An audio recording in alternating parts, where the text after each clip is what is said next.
Now, here are two things that happened in Britain today, just one day. First, an illegal migrant from Sudan was found to have brutally murdered 27-year-old mother Rhiannon White in Walsall.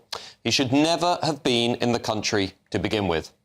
After stalking Rhiannon from her shift at the Migrant hotel that he was staying in, Deng Chol Majek pounced under the cover of darkness, stabbing Rhiannon more than 20 times in the head with a screwdriver.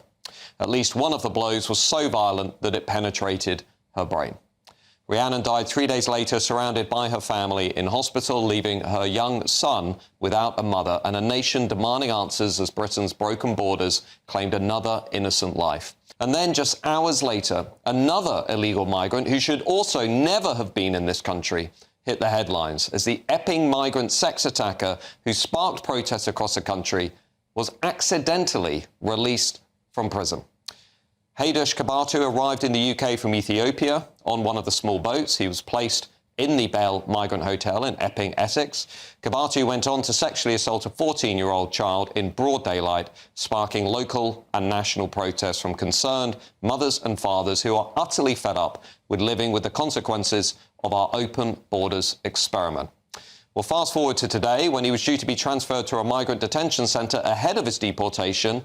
Incredibly, astonishingly, Kabatu was accidentally released from HMP Chelmsford instead, with various reported sightings of the fugitive in Chelmsford town centre shortly after his escape.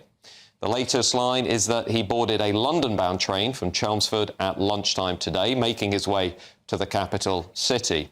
As things stand, that monster is once again roaming our streets. The British state incompetent, completely unable to control what is happening in our country. It is nothing short of a total disgrace. These are just two of countless shocking examples of migrant madness here in Britain. Why are these men even in our country to begin with? And how many more will we hear about in future news bulletins? Britain's future looks less certain than ever.